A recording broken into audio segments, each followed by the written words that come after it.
go to their safe spaces, and I'd love to trigger people. I'm really interested in your perspective because I think you're a fascinating person. Thank you. There was another tweet that said the Democratic Party is comprised of racist white liberals. That is correct. Am I a racist white liberal? Well, let's go back. And let's say, I will say this, that many people in the party are not aware of their own racism. Let's go back to an early part of this conversation where you said to me, are you concerned about the color in the White House? Why would you ask me that question? Does it bother you that there's no prominent African Americans in the White House itself? Do you think Sure that's there is. important? Sure. So to you having, like, you don't look at, you know, it is an administration that has more white men than past administrations have had. Yeah, but that doesn't bother you. You don't think that diversity is important? No, not at all. Charlie, what are you hoping that the president gets out of these interactions?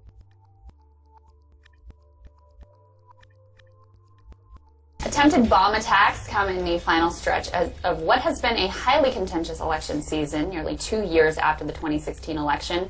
Both parties continue fighting about race and about gender. We've also seen allegations of voter suppression targeting African American voters. In the last few weeks, groups like Antifa and Proud Boys were accused of wreaking havoc.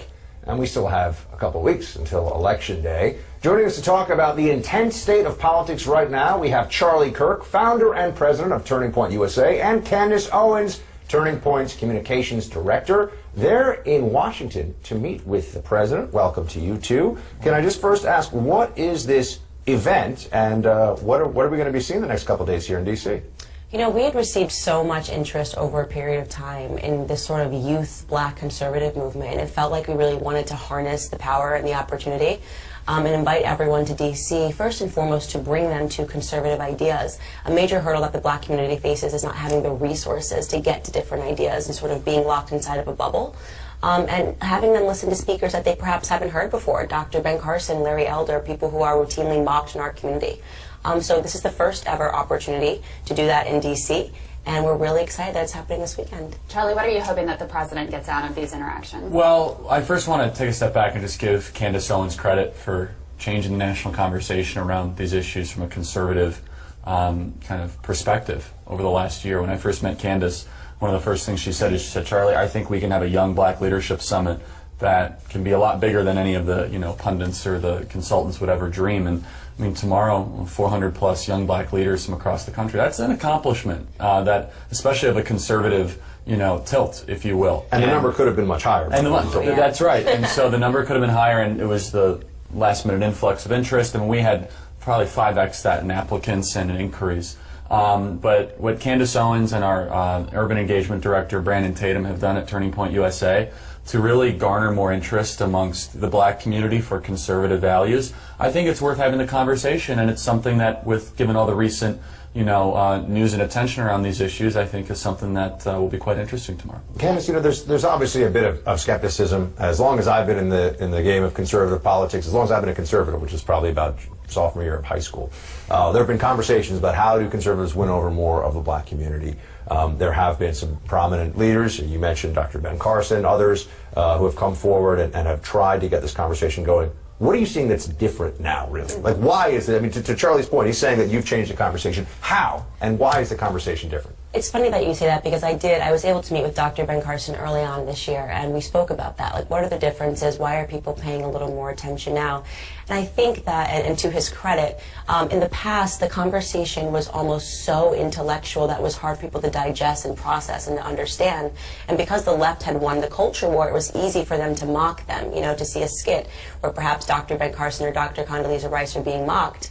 And I think I'm a little more of a fighter, definitely in terms of starting my channel on YouTube and wanting it to be colloquial and wanting it to feel familiar, like you were talking to your brother and sister, and sort of taking back some of the turf that was lost on the culture war by making fun of people on the left in the same way that they make fun of us. I think that sort of helped bridge the gap and make people more interested in having the discussion. Does it bother you that there's no prominent African Americans in the White House itself? Do you think Sure that's there important? is. Jaron, Dr. Ben Carson's part of the executive branch. That's not true. That's not true. Well, within the White House itself. Jaron is an executive with Jared Kushner. What is his role? He's a DAP, which is a deputy assistant to the President of the United States, which is a top tier. So that's not true. You know, Who that's are not other true. individuals in the White House? Well, I want to go back and answer your question. So, Yeah. one thing that we always speak when we speak to conservatives about is we have to stop believing in this illusion that because somebody is black, they represent my interests. We learned that lesson via Barack Obama. I mean, he was in the White House for 8 years and didn't do much for the black community. So I'm not interested in the color of people's skin. So I'm it's- interested in what they do and Yeah, what they so accomplish. I'm really interested in your perspective here. Yeah. So to you, having like you don't look at it is an administration that has more white men than past administrations have had. Yeah, and but that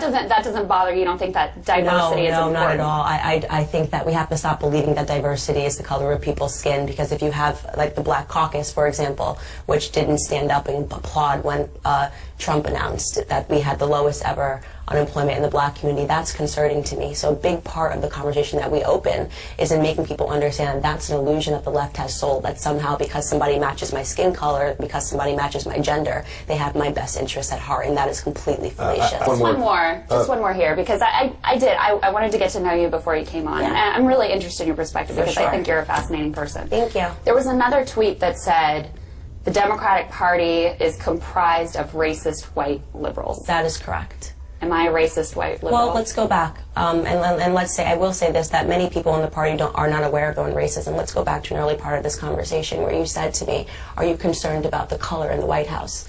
Why would you ask me that question?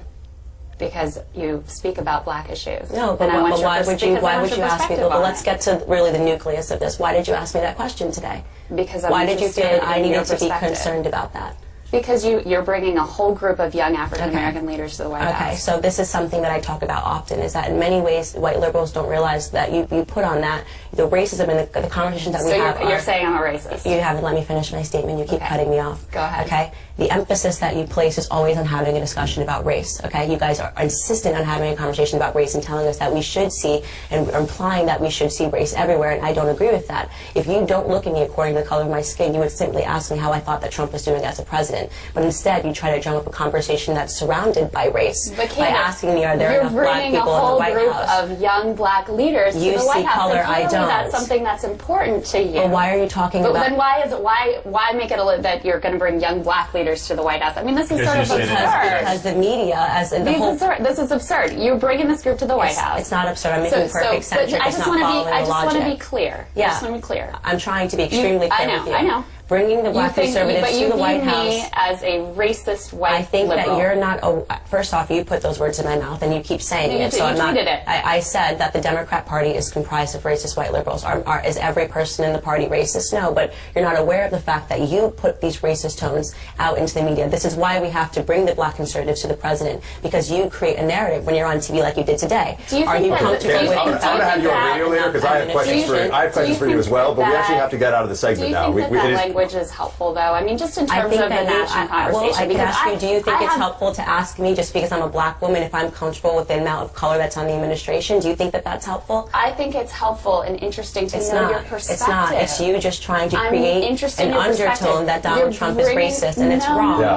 no. Okay. But That, listen, to but me, Candace, is the reason why. Listen, no, we I actually- just we- want to it's say. time for you black just- conservatives to I speak just out. want to say. You're looking at me on the basis of my skin color and making a bunch of, and You making a called me bunch a of racist deductions. white liberal. I did You not. did not. You You did said not. that, and we can run the tape But back. I want to You say, said look, that. here's what I want to say. You quoted a tweet and then you made it about I you. appreciate- So you were I'm not a added, Democrat. but you were not added in that tweet. So do not say I'm that a I called you Democrat. that, because that's When you say the dishonest. And party we is are on, comprised of and we racist are, white and we are on liberals, TV. So you you're can calling run. me racist. Okay, so She did not call I did you not call you racist. racist. You're using the typical we have- leftist tactic of trying to make yourself a Here's what I want to victim, say. which is not Here- what I hold always on, do. hold on. No, but we're I do actually wanna say- well beyond I time. want Well, to she's say making herself that a I think victim and it's pretending that I important- came here and called her I think it's racist. important So this is a that typical we leftist not- tactic. That we not demonize our opponents. And I think it's important that you not demonize hold my on. president.